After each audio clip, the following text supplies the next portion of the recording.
Broadcasting live. It's America's longest running talk show on computers. It's Computer America, bringing you the biggest names in technology with guest interviews, new products, and your emails. Listen live at computeramerica.com on any device around the world. Email the show at live@computeramerica.com or find us on social media. Be sure to check out our website for contests, giveaways, show notes, live video stream, podcasts, and more. You're listening to Computer America.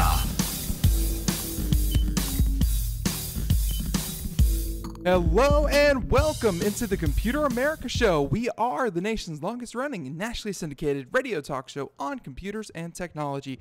Thank you so much for joining us, everyone, and I hope you're all having a great day. Hope you're coming down off of all that hype, off of that big, solar eclipse, and now you are getting back into the swing of things. And yes, so are we here at Computer America, because today we have a great guest joining us, and that is a company called XIRO Drones, or at least that's their product. And yeah, these things are drones, and I'm going to say this, made for the masses. They are something to really behold. So again, if you're interested in drones, or maybe have been wondering the best way to kind of dip the toe into the drone world, this show is for you. But before we get started with that, a few things I should mention, including computeramerica.com. That's where you'll find everything from the show notes to, as our intro set, the podcast and any archives that you may want to check out. So if you want to link directly to our guest website or any articles that we do, check out computeramerica.com. Also, while you're there, be sure to enter the contest. We give away a prize every Friday from Logitech. That's right. We gave one away this Friday, and we are looking to give another one away, this Friday again. So, and last thing is the live video portion, where you can watch Computer America and not just see it. So, with all that said, I think we're just going to kind of jump into this, because, again, I'm excited about this one. This is a topic that has, we saw the birth of it 5, 6, 7, 8 years ago, and it's been growing steadily ever since.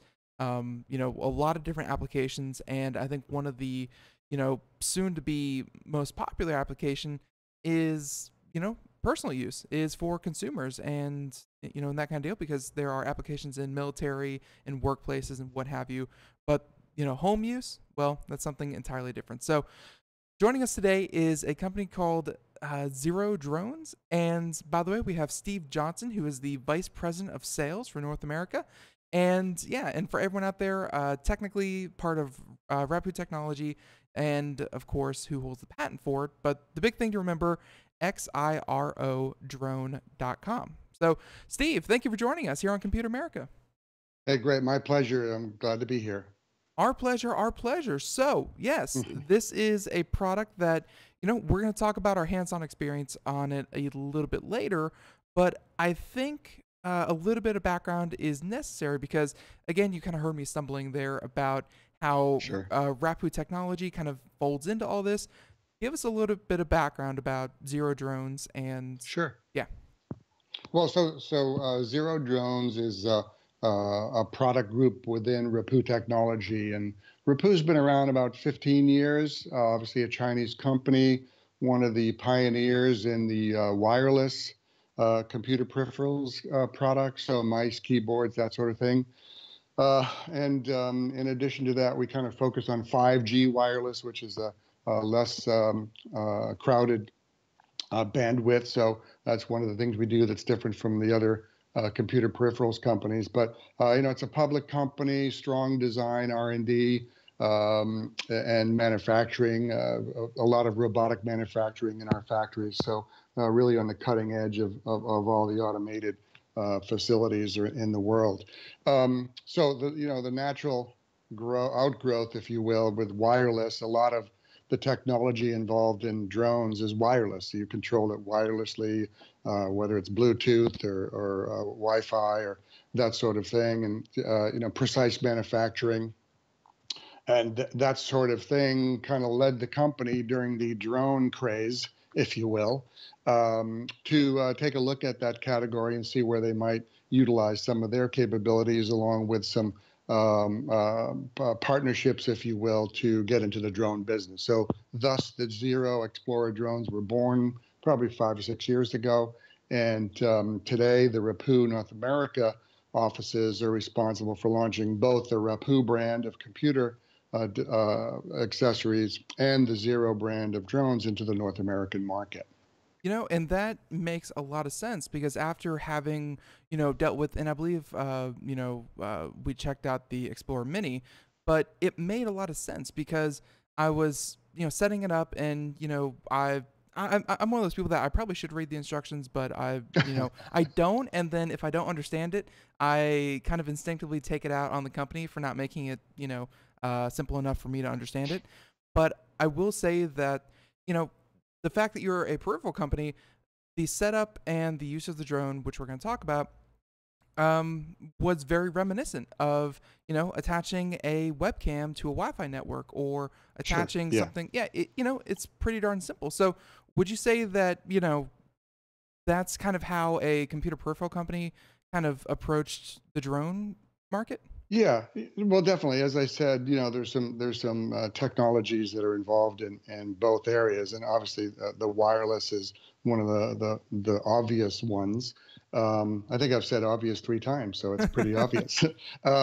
But really, I mean, it was an opportunity for the company to expand into another product category as well, utilizing the technology and the expertise that they had, and applying it to a whole new category, which utilized much of what they've already been involved with. And as you say, the wireless is a key technology in drones because without it, you can't fly it and you can't see the video and you can't control it. So it was a kind of a natural extension into a new product category for the company. Right. So and before we even get more into, the different kinds of drones that you actually have, Sure. could you talk a bit about, maybe what some of the appeal that you found from your customers or even, you may have found yourself? What is maybe the appeal for someone who hasn't considered, owning a drone, flying a drone, Sure. having a drone? What's so fun about drones? Why is it such a big topic?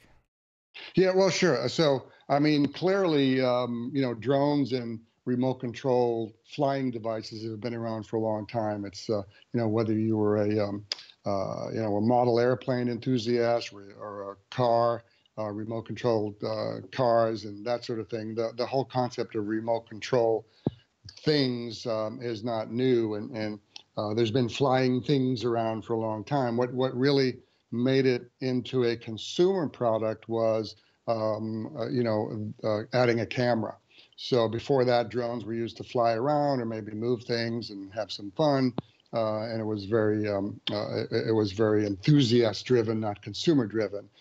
Several years ago, many companies got into the consumer drone business, for lack of a better term, by putting the camera on there. So it's literally an extension of your camera. So, we used to have cameras, and then we had phones with cameras, and now we have something that flies with a camera. So it gives you a whole new perspective on life, I suppose. And from a purely consumer standpoint, I mean, there's some good business applications, real estate and inspections and even, safety issues. But from a consumer standpoint, it's a flying camera. So you can get a whole new perspective on pictures of the family or of events or scenery or things that you couldn't have possibly done without being in the air, if you will. So it's just a new hobby, I suppose you could call it, that involves a flying camera. And I think that was the appeal from the consumer standpoint, and why it's so important that the apps and the functionality of the drones is somewhat intuitive or at least easy to learn, because the consumers that are buying drones, the vast majority anyway, they're not pilots, right? So they want a camera that flies. They're not interested in learning how to be a pilot. So Right. you've got that distinction between the more professional users who oftentimes are actual, drone pilots, and then, consumers who just want to, take video from the air of somebody at the beach or a soccer game or family gatherings and that sort of thing. So that's really what spawned the consumer side of the drone business. And a lot of what you outlined there I kind of found myself doing because, here at the house, I pulled it out, put it in the driveway, and, took it to the air. And I immediately said, I haven't been up on my roof in a little while. Why don't we go check out my roof? And, it's kind of cool to be able to just have that Yeah. camera. And, the flying of it was very intuitive. We'll talk more about the usage of I think we're going to get, start with the Explorer Mini and then work over Yeah. to the 4K. But Sure. I mean, I got to say that it was very intuitive and a lot of fun, just Yeah. to kind of start out with. So, like I said, you have a couple different models here of drones, and a good place to start would be the Zero Mini. So, where does this fit into your lineup, and who's Sure. kind of the target? Well, so the Mini is, from our perspective, the Mini is really geared towards families, novices, first-time drone purchasers, not so much someone looking to utilize it as a business, excuse me, a business opportunity or a tool within their cameras and video equipment, so that it's designed to appeal to everyone, but really first-time flyers and families. It's as you saw in the sample that you got. Excuse me, I got a cough. Sure, no problem. It is, yes, it is. It's small. It's very small, very lightweight. Not a lot of moving parts, and it folds up, so you can actually put it into a small bag. Or we have a version that comes with a hard case that you can use, and it's very portable. So it's almost, the term selfie drone is thrown around a lot, and that's kind of where the Mini fits in. It's literally made to fly and take pictures. It's not meant to race. It's not meant to be challenging. It's meant to be easy to fly and take really good pictures. And then some of the features within the app allow you to instantly share your still shots or your videos on various social media platforms. So it's price points start around $400 for the basic unit, and then the hard case with an extra battery is $500. So it's very reasonably priced. It's at the I would say the midpoint of opening price point or entry level. It's not a $100 drone, which is really a toy. It's a fairly sophisticated device, but we hope that families and young adults and folks that aren't really, as I said before, not really trying to be a drone pilot, but just to have some fun, take some great shots, and share it with their friends and family. Right, yeah. So we should talk about, maybe the setup, and you mentioned the app. The app is actually super important to the, Hmm. actual piloting of the drone and actual use of the drone. So talk about kind of the setup, because like I said, way at the beginning, the, my initial impression of the setup of this drone was kind of similar to an internet connected thermostat or something like that. It was, pretty Sure. darn simple. Yeah, no, it's pretty simple to set it up, and there's two parts to it, right? There's the camera that feeds from the drone to your app on your phone, and one thing I want to mention too that we didn't cover. So the Mini operates, you control it with your phone. So not only are you getting a preview of the video on your phone screen, but it's also actually what you use to control the Mini with the phone, and there's a couple of different ways to do that. So it's pretty simple. Most people have connected to some sort of a network by now with something, right? Whether it's audio system or, as you say, the smart home products, Alexa and all that stuff. So it's not totally foreign. I have to tell you that 3 years ago it was a little bit more foreign to people, Mm-hmm. but now with all the networked devices, I think that's the relatively simple part is just connecting up the networks that you need to operate it and see the video. But it's pretty, as you said, pretty straightforward and intuitive in terms of the way you set up the app and et cetera. So you do get real-time video preview on your phone, so you see what the drone sees. You're able to share it on social networking. There's some basic editing capabilities within the app, so you can crop and change some things of an image or a video if you wanted to. You don't have to, but you can.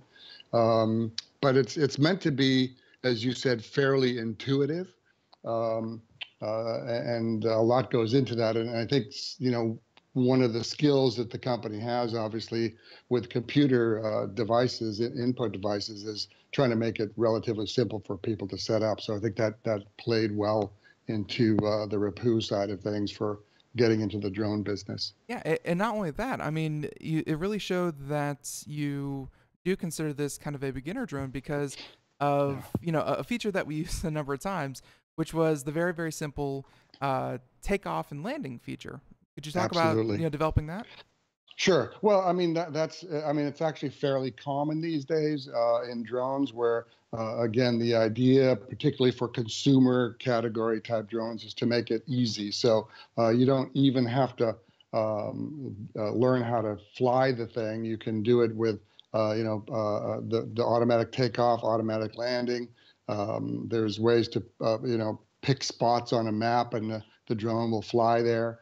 So you're not actually controlling it. It's just, you just get it to a certain height and point to where you want it to go, and it will go. So we've tried to make it as easy as possible. So again, people don't want to learn to be pilots. They want to take pictures and take videos. So we tried to remove some of the challenges of actually flying something, because it's not like other electronic devices. It does fly, and you want to be able to control it and be safe with it. So it works very well in that sense, and it's very intuitive in the way you set it up and the way you fly it.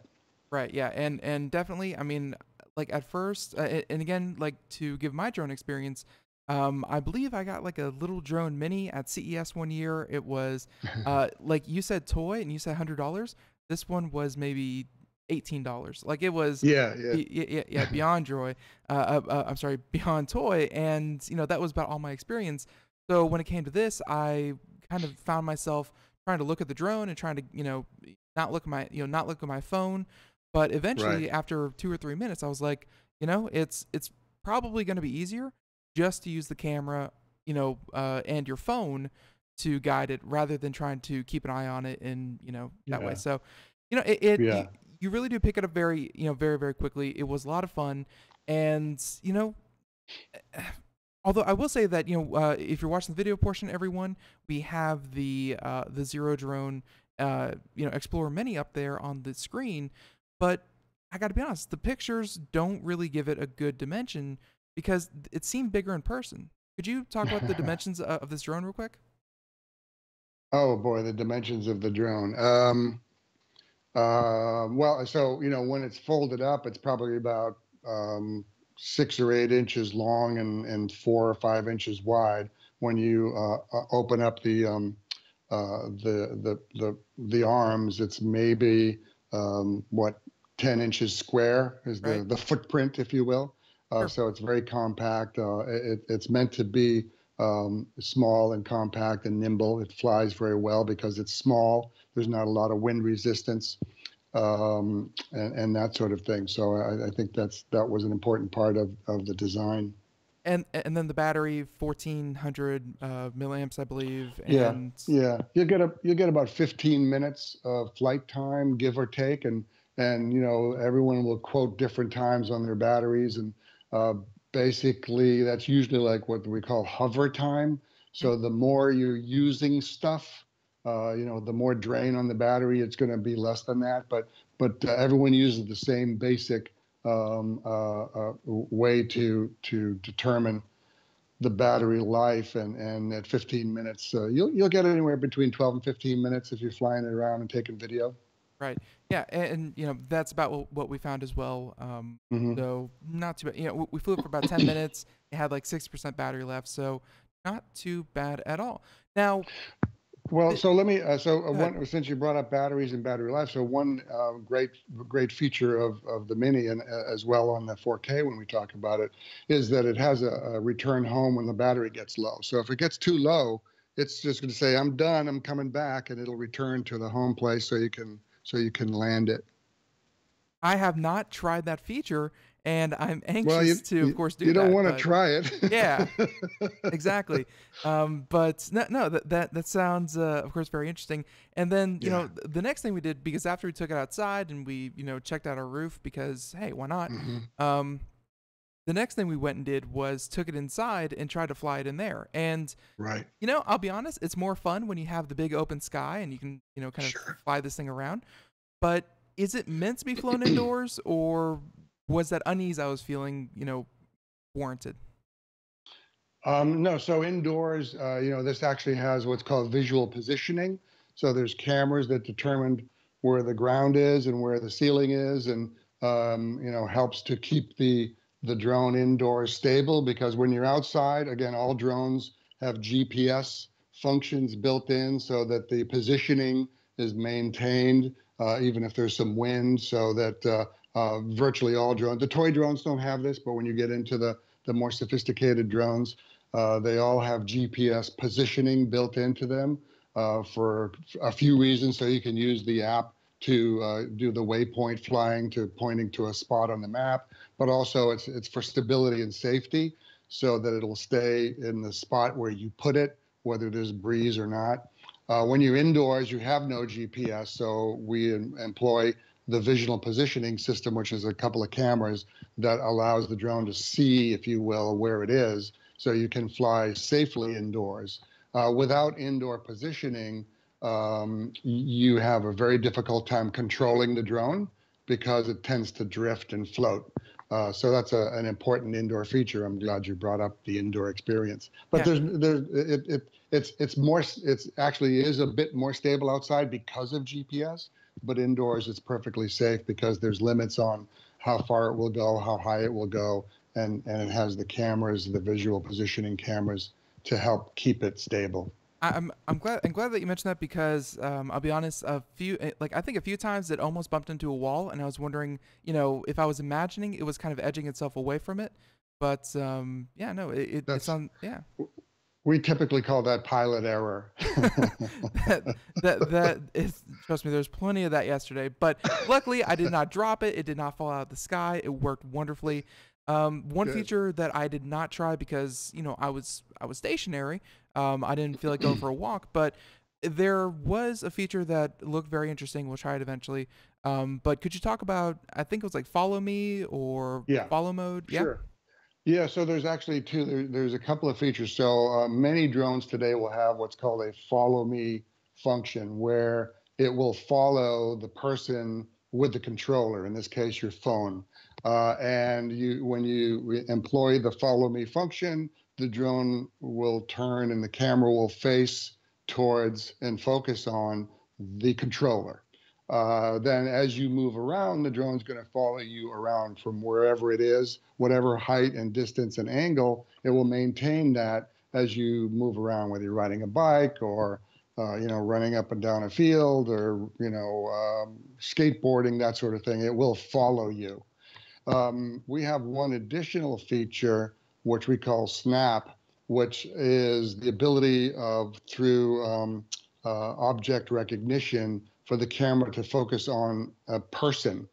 So not necessarily following the controller. So you can set it up to follow your friend who's skateboarding, and the drone will follow that object rather than the controller. So that's kind of an added value that not everyone has that. So not only do we have follow me so it can follow you as the controller, but you can affix it onto any other object or person that you would like the drone to follow, and it will do that. Right. So, and again, another thing that we didn't check for obvious reasons, but what is the range? And not really talking about the battery range, but more Right. of just how far could I fly this thing if I was standing still?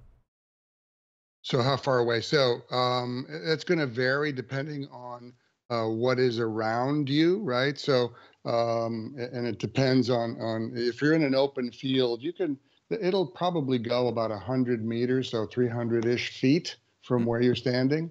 The larger, more sophisticated drones can go a half a mile or even a mile away. Right. Although I'm not sure why you would need that, right? So the whole premise of this drone is really as a personal drone, as a selfie drone, taking family photos and videos. So, a few hundred feet is plenty of distance for it to travel. The other thing, too, to keep in mind that technically, I know you mentioned that you found it a little bit easier to watch on the screen and control it. Technically, you're always supposed to keep any drone within line of sight, Right. unless you have some special permission from somebody. Obviously the military doesn't do that, but the general rule of the FAA regulation is to keep it within a line of sight. So once you get to beyond 300 feet, particularly with a small drone, you can't really see it. So that's somewhat of it's like a speedometer in a car. It'll go up to 160, but you probably shouldn't go that fast. Yeah. So we have drones that'll go 1.2 kilometers. Our 4K that we'll talk about in a minute goes 1.2 kilometers, but that's way too far away. So there could be certain circumstances where you'd want that. But so it's about 300 feet, and I believe the height is less than 400 feet. Again, the FAA regulation is you cannot fly anything above 400 feet because helicopters fly as low as 500 feet. So Right. that's the general rule. Right. Yeah. And here at Computer America, we really do like again, even though I don't have a lot of drone experience, we do get a lot of stories come across our desk about people who are unfortunately not very good stewards of the new drone movement, where they're flying it above forest fires, interrupting with emergency services. They are flying it over crowded stadiums. There's a lot of things that should be obvious no-nos. And yeah, so and actually real quick, and by the way, Steve, would you mind staying over after the break so we can kind of talk a bit more about the 4K drone and whatnot? Sure. Yeah. No. Absolutely. Perfect. Sure. Yeah. So in a few minutes we're gonna cut to commercial, but Okay. but before that, you talk a lot about the FAA. I mean, we have heard a lot about the FAA having to register your drones if they're over a certain weight. Where does the XPLORER Mini kind of fall into that? And should customers kind of read up on the guidelines on drone ownership? Well, so it's ever changing, right? And literally your town could have different regulations than the state or the county or even nationally. So it's a good idea to, if you're going to do anything, beyond your immediate surroundings, that you understand where you can fly and what the basic rules are. But basically, it's the 400-foot ceiling rule. It's line of sight from where you're standing. Obviously, you shouldn't interfere with emergency services and forest fires. I mean, there's been some spectacular examples of that where people actually wind up going to jail. So it's really good to be aware. But again, for the Mini, it's it's a family drone. It's not really, I don't think anyone's gonna go looking at forest fires with it. However, common sense is really the rule. But it's easy to go to the FAA website and see what their current regulations are. I'm not sure you have to register anymore. I think that's gone by the wayside. Okay. Obviously, if you're looking to get into more professional uses, I believe you still need to be registered so that they know who you are, where you are. But it's more common sense than anything, quite honestly. Yep. Nope. And unfortunately, sometimes people find themselves without that. But with drones, again, I didn't feel like this was a racing drone. I didn't feel like this was a stunt drone. It just felt like a really, really nice camera attached to something that I could fly. It was again just simply a lot of fun. So if and by the way, this works with obviously iPhone. That's what we used. Right. iPhone, Android. Yes. Either way.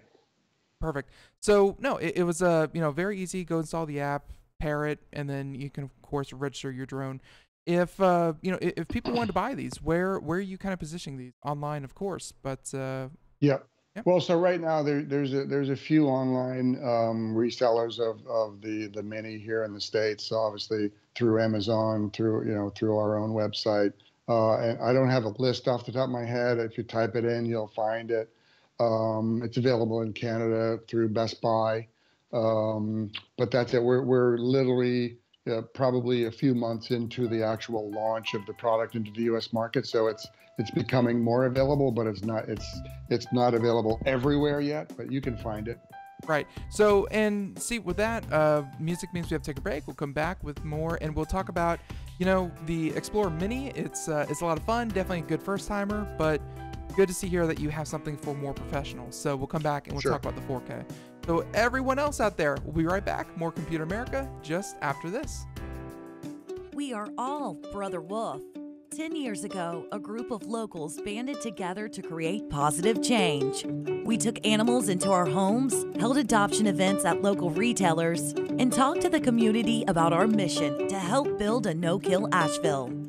A decade later, we have achieved so many victories for animals in need.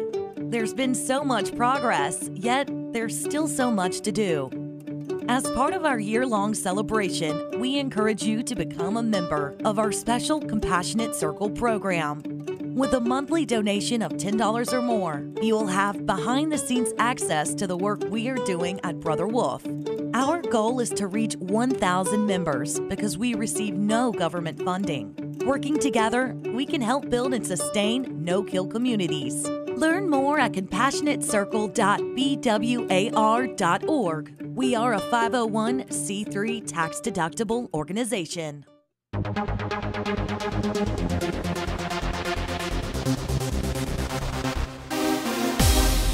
And welcome back to the Computer America Show. It is 31 minutes past the hour as we continue on here. And yeah, we're talking to Mr. Steve Johnson. He is the Vice President of Sales for North America. And of course, talking about the Zero drones. And, I think we hit the Zero, or at least the XPLORER Mini, pretty darn well. Again, that's the one that we're going to be using. And, we'll be sure to put up, and we should probably mention this, we'll be sure to put up some videos that we shoot over at computeramerica.com. But any kind of platform kind of build up around this thing for sharing pictures or videos, kind of a community thing?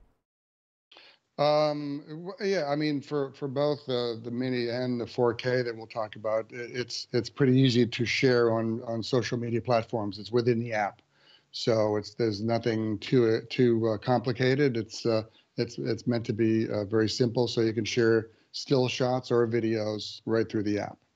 Gotcha. So with that being said, we're going to switch over to something, and again, just looking at it, you can see a lot of very obvious differences between something that like the Mini and the 4K. What purpose does the 4K kind of bring to your customers? And Sure. Name some big points. Yeah, well, so the first thing is it has a 4K camera, so it's got an extremely high resolution, great picture quality, great color. It's as good as you can get these days for a video recording. So that's the first thing, is it's a 4K camera. We initially had the original XPLORER was a 1080p camera, and now literally everyone's converted over to the 4K. The Mini is still 1080p, but that's because it's a Mini. Right. But so that's the first thing. The other thing for the 4K, we've extended the range to 1.2 kilometers. So it's a pretty far-reaching for flying and for video transmission, because you need the two things, right? One's to control it, one's to get the preview, and of course it'll take still shots as well. It also has a new gimbal. The gimbal is what keeps the camera stable when the drone is bouncing around. It holds it steady so you don't get any shaking or what they call jelly effect. When you fly the larger drones, without a gimbal, you'll get kind of the action camera bouncing around, right, if you don't have it stabilized. So the best way to do that is a mechanical gimbal. There are software stabilizers that do an okay job, but really the mechanical physical gimbal is the best way to keep the camera stabilized and providing smooth video recordings. Basically, the drones have been around for a while. There's a few brands that have been out there that kind of established the basic qualities that you need to have in a drone. What we do with the XPLORER 4K is obviously the camera, the the extended range, and it shares a lot of the features that we'd already talked about with the Mini, the auto takeoff, auto land, low battery. If it goes out of touch with the radio, it'll turn around and come back until it reconnects. So there's a lot of safety features built into it. It looks a little different than many of the other drones on the market. It's a little bit, I think, more high-tech looking. But honestly, I guess pound for pound, feature for feature, where the 4K comes into the market is really we feel the strongest price point value that's in the market today. So you can purchase a 4K XPLORER for $599, which is an extremely it's an extreme value within the drone business today. The product will compare with other drones that are, $100 or $200 more. Part of that is because we're the new guys, right? So we need to do something. We feel that we do everything that the other guys do for the most part, but we have a better price. And also, I think the feedback we've received is that it's very easy and stable when you fly it. I mean, some drones are a little bit more difficult. You have to actually pilot them more. The reports we're hearing back is that it's very, very easy to fly. As you experience with the app, it's the same app. You just choose the different model. So all the features and the setup are fairly similar. The difference here is it comes with a radio remote controller with the 2 sticks, so that it's a little bit more like flying. It's a typical remote control flying device.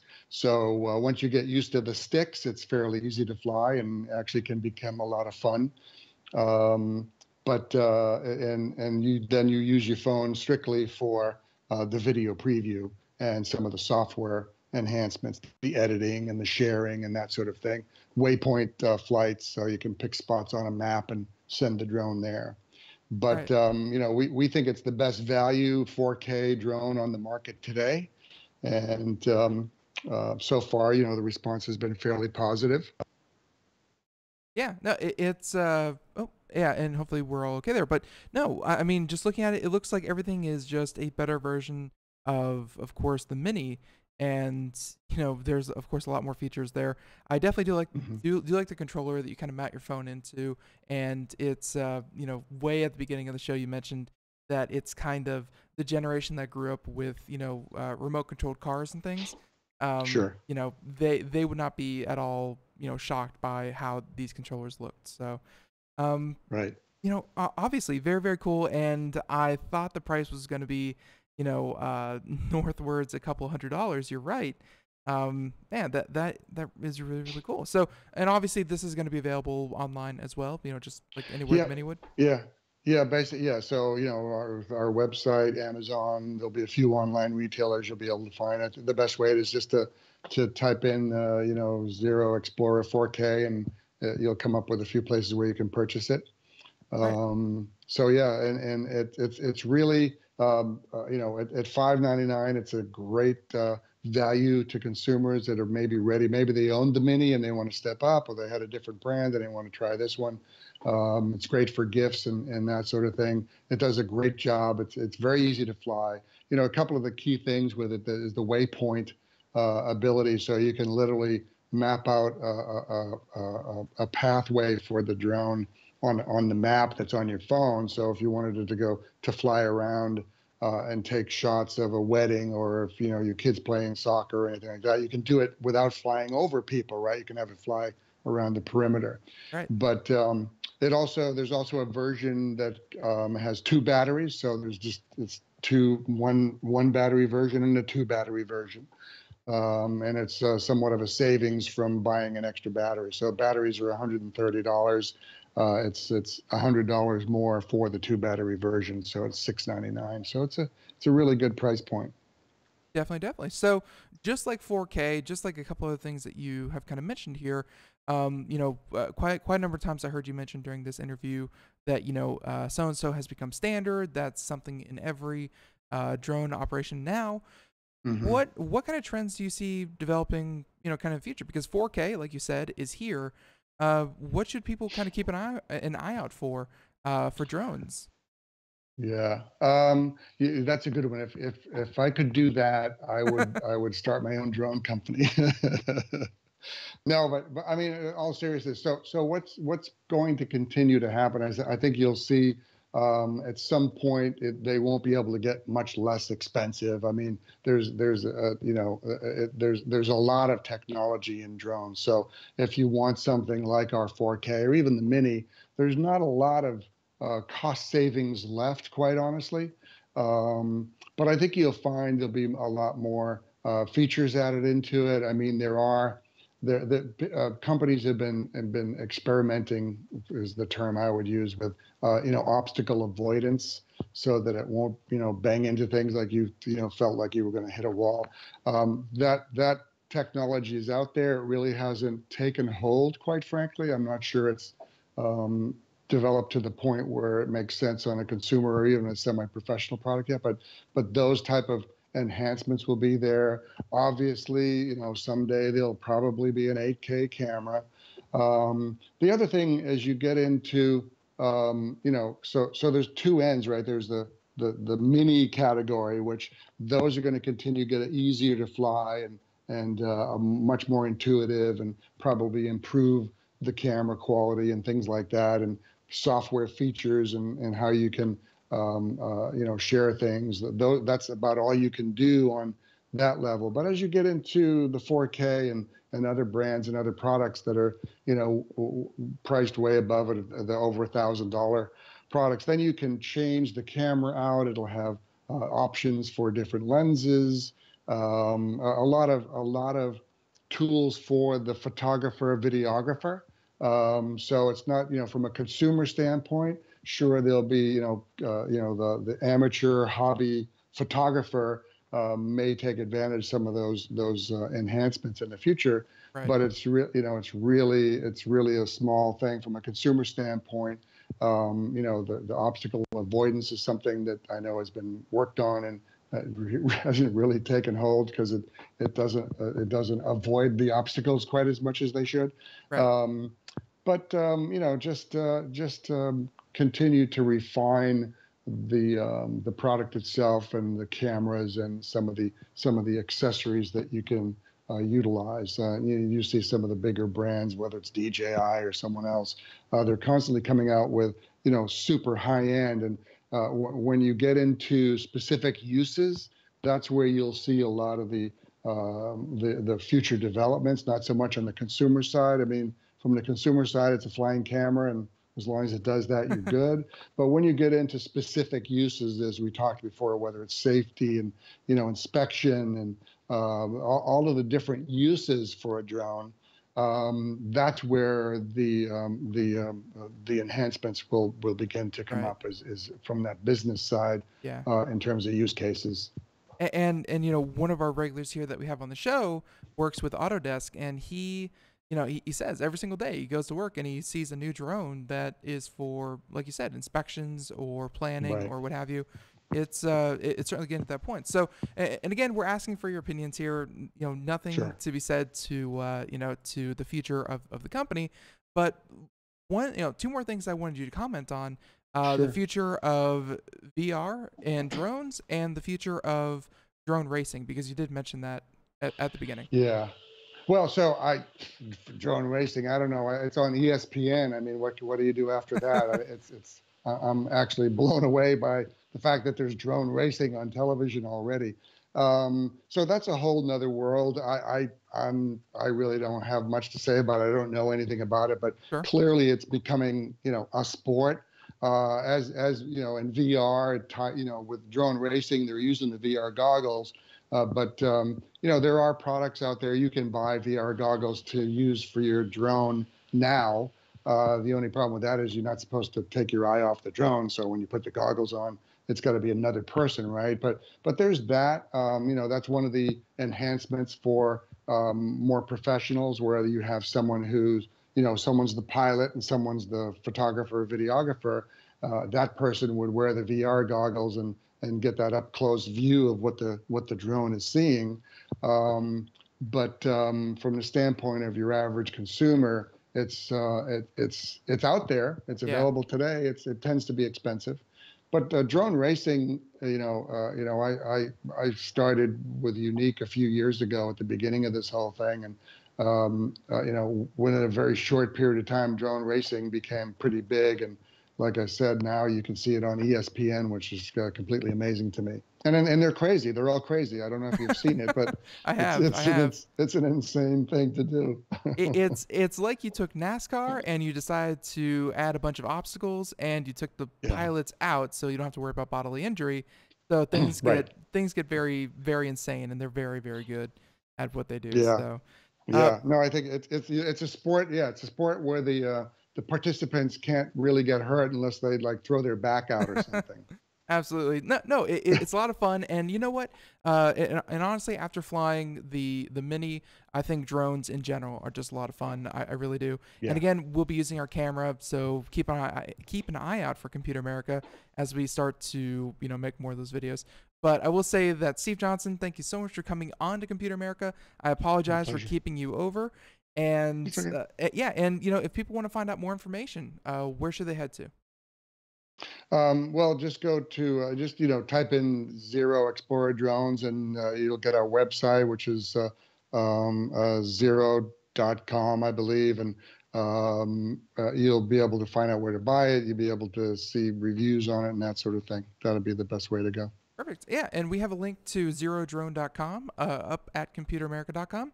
And yeah, Steve, thank you so much for coming on. And yeah, looking forward to seeing what you guys have next. Great. I appreciate the time, and have a great rest of the day. You too. Have a great one. Bye-bye. Okay, bye. All right. And there he goes. Yeah, Skype. There he goes. So, Mr. Steve Johnson, of course, with XIRO drones. That was a lot of fun. And I kid you not, we are going to try it out a little bit more this afternoon. Unfortunately, it got a bit too dark yesterday, but no, these things are definitely a lot of fun. If you haven't tried it, I will say that this is probably the most user-friendly one that I've tried so far. And yeah, hey, give it a shot. And so with that being said, we have computer and technology news, but I think before we even do computer and technology news, and we have a couple of stories that I really wanted to get to, including Verizon and SONOS, who have made my no thank you list. Right. So, but before we get to that, we have something we need to mention from, let me just pull it up here. And this is from our friends over at ZipRecruiter. So, are you hiring? Do you know where to find the best place to post your job to find the best candidates? Well, with ZipRecruiter, you can post your job to over 100 plus job sites with a single click. And then their powerful technology matches the right person to your job better than anyone else. And that's why ZipRecruiter is different. Unlike other job sites, ZipRecruiter doesn't depend on the candidate finding you, it finds them. In fact, over 80% of the jobs posted to the ZipRecruiter site get a qualified candidate in just 24 hours. So you don't have to juggle emails or calls to your office, calls to your cell phone. It really does muddy up your personal life when you try to do this kind of thing, especially for small and medium business. But instead, you can screen, rate, and manage all of the candidates in one place with ZipRecruiter's easy-to-use dashboard. Check it out.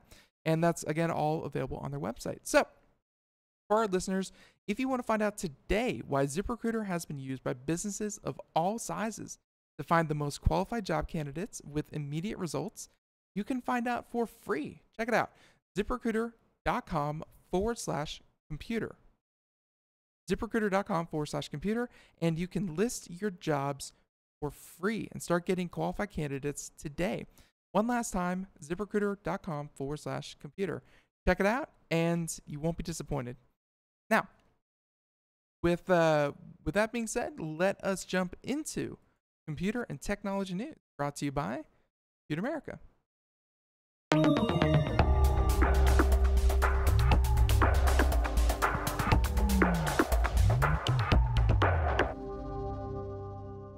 All right, so our first story, and our interview ran long, and trust me, we love having interviews, and we of course like doing computer technology news, but we give them as much leeway as they could possibly take. So we only have time for a couple of stories, but some I really wanted to get to because they are not good. Sometimes it's about new breakthroughs in technology, but this time it's more about, well, why things are going sideways. And this coming to us from Engadget, Mr. Nathan Ingram. And Verizon's always-on throttling is an affront to customers and net neutrality, where anyone who uses Verizon is now going to have a worse experience streaming video.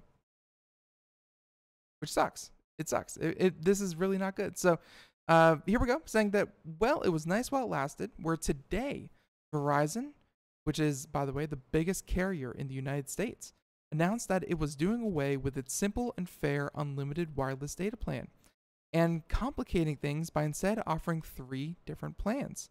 2 of those cost more, and all 3 come with compromise, where customers who pick the cheapest plan can have their data speeds throttled at any time.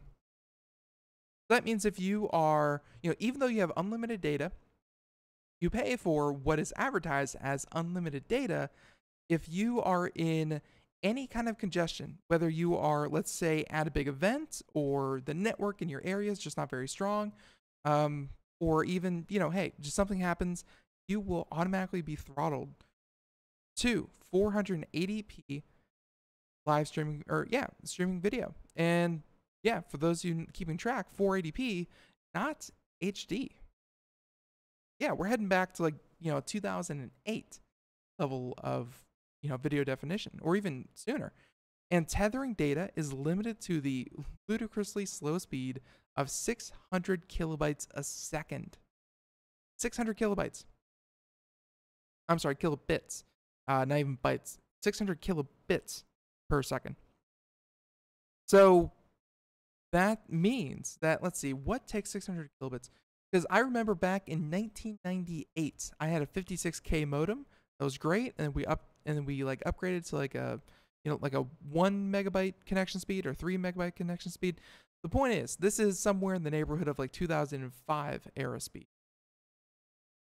And again, this is the unlimited plan is targeted towards people who obviously use data, who obviously use these services, and for them to throttle that much, whatever. So meanwhile, opting for the more expensive plan limits you to 720p videos, so technically HD, and 1080p video on tablets, okay? And you'll only be throttled if the network is congested and you have you have used more than the 22 gigs of data in a single billing cycle. So the second tier plan, it will get you where you're going until you use too much data. And ask anyone, if you are a frequent commuter, if you are, if you just find yourself using it for an hour or 2 a day, over the course of a month, you're going to hit up against that wall really, really quickly if you try to do what it is that you want and not make those compromises. So the article continues saying that this is a big change from what Verizon announced in February, when it surprised just about everyone by bringing back unlimited data. And as a reminder, the big US wireless carriers killed unlimited data back in 2011 and started moving customers back to tiered plans. And ever since then, they had the one unlimited plan, and it was pretty darn simple. Now it's all gone, and adding insult to injury, all Verizon customers will have streaming video quality downgraded. That's something very important, where whether you have a tiered plan or unlimited plan that came in February, Verizon will cap streaming video at 720p. And you may have remembered, just a little while ago, that I believe it was Verizon was the one testing the downgrading video, and they called it stress testing. Essentially, they were testing this feature, and now they're rolling it out to the public, where tablets get 1080p, phones get at max 720p, and if you want 4K, if you want anything higher, then that you are SOL. So there's nothing you can do about this, no money you can throw at this restriction. Verizon says that the people won't notice the difference, where, the author says perhaps that's true, but most smartphones have screens with resolution far higher than 720p. And why does Verizon care how we use our data? Why can't we watch 1080p video or higher on a Galaxy S8, which is a phone, or blow through my 22 gigs of pre-throttling data a month within the first week? He says that if I'm on a tiered plan, let me chug down the data, blow through my caps, and pay the ridiculous overcharges. I don't even like overcharges, but you can kind of see his point where if you wanted 1080p video on your phone, if you're on Verizon, that is now virtually possible. Verizon just will not support that kind of data stream to phones. So, of course, that makes all of the highfalutin language about how great Verizon is a bit hard to swallow. And he says here that it feels like a bait and switch where get customers on board with the unlimited data offering, and then now you change the terms of agreement with no recourse. Verizon telegraphed this move last month when some customers noticed YouTube and Netflix speeds being capped. But the carrier said it was only a temporary test. Ha ha, ha ha, ha ha. Yeah, not so much. So, the author goes on here a bit, went on quite the tangent, but yeah. So they're saying that as someone who pays attention to the complicated and compromised plans the United States wireless carriers foist upon their consumers, you'd think he wouldn't be so angry about what Verizon is doing. Where this is a classic move out of a playbook has been ever since the unlimited data first went away. And he said though, but he is angry. This is unfair to existing customers. The new customers will pay more for less, and that's especially disappointing coming on the heels of the fair unlimited plan Verizon rolled out just 6 months ago. But Verizon can get away with it because the FCC isn't likely to care about companies violating the principles of net neutrality under Title II, which will probably be rolled back soon anyways. Yes, we've talked about net neutrality. It's and this is certainly it. The idea of caps and the idea of throttling and things like that. Yeah, that's what you're fighting for when you think about net neutrality. Are you going to be able to get the most out of your device in the future? So there you have it. If you're on Verizon and you've noticed this, yep, that is the reason. And it may or may not be enough reason for you to consider switching carriers. But hey, it could be. It could be. All right. And then the other story that I really wanted to get to, I know I have not even enough time left, but this other one was SONOS, and it's in the same vein. It made me angry. And this from ZDNet, Mr. Zach Whitaker. And SONOS says users must accept the new privacy policy or devices may cease to function. That is ransom, extortion, blackmail, something. But SONOS has confirmed that existing customers will not be given an option to opt out of its new privacy policy, leaving customers with sound systems that may eventually cease to function. Where it comes as the home sound system prepares to begin collecting audio settings, error data, and other account data before the launch of its smart speaker integration in the near future. That's right, data, all important, all powerful, all necessary. Or so they claim. So, a spokesperson for the home sound system told ZDNet that if a customer chooses not to acknowledge the privacy statement, the customer will not be able to update the software on their SONOS system, and over time, the functionality of their product will decrease. Like with most things, if you don't accept the terms and agreement, yeah, they can block you from their services. So, if you have a SONOS system and eventually, if it's connected to the internet in any way, hey, it may stop working if you don't agree. So, yep, it's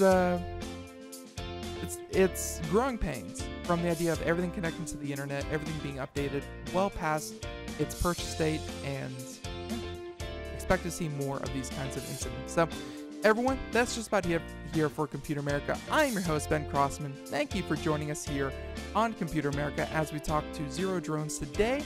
And catch us tomorrow, 4 p.m. to 5 p.m. Eastern, as we talk with, Mr. John Petty Research. Exciting. And yeah, we'll be talking about video games. It'll be a lot of fun. Everyone, catch then. Bye-bye. Thank you so much.